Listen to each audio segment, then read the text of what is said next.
तेलंगणातील निर्मल जिल्ह्यातील बासर या ठिकाणी असणारी ही देवी सरस्वती माता आणि हा गोदावरी नदीचा रम्य परिसर.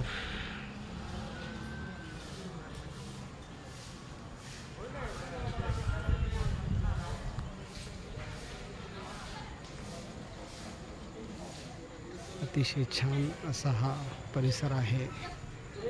या परिसरातच